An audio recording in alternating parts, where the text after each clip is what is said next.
काल तसा वटसावित्री पौर्णिमेचा पूर्ण दिवस खूप बिझी गेला. काही मला माझ्या हिंदी चॅनलसाठी शूट्स कंप्लीट करायचे होते, कारण कालचा लास्ट दिवस होता सेलचा Amazonच्या.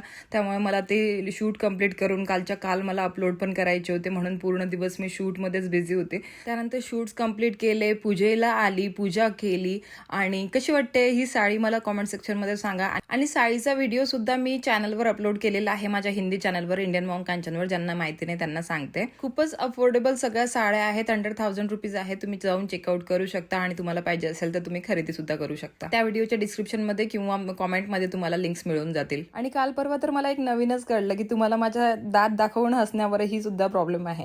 पण मी त्यासाठी काहीच करू शकत नाही, कारण मी जोपर्यंत दात दाखवून हसत नाही तोपर्यंत मला हसणं वाटतच नाही. आणि हो, मी जे हसते ते खुलून हसते आणि मी ही लहानपणापासून अशीच हसते आहे. आणि ज्या व्हिडिओमध्ये दात दाखवून हसत नाही ना मी, किंवा मग दात दाखवून फोटो काढत नाही ना, ते फोटोज पण मला आवडत नाही आणि तो व्हिडिओ पण मला आवडत नाही. म्हणून माझं जे हसणं आहे ते मला खूप आवडते आणि ते माझं रिअल हसणं आहे. कारण मी दात दाखवून जर हसली नाही ना, तर ते माझं फेक हसणं असणार. नेहमी मी खुश राहते, नेहमी पॉझिटिव्ह राहण्याचा प्रयत्न करते. कधी कधी येते निगेटिव्हिटी मला पण पॉझिटिव्ह राहण्याचा ऑलवेज ट्राय करते मी, आणि ते मी करणारच आहे.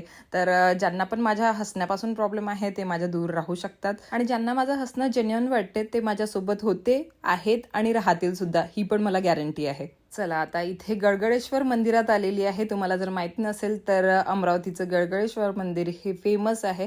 इथला वड जो आहे तो खूप मोठा आहे आणि असं म्हणतात की खूप मोठा असा वड असला ना, खूप जुना वड असला, त्यालाच धागा बांधायला पाहिजे म्हणून मी ट्राय करते. पहिल्यांदा मी छोट्याशा वडाला वगैरे धागा बांधून द्यायची, पण जेव्हापासून मला कळलं त्यावेळेपासून मी अशा जुन्या वडाची शोधात होती.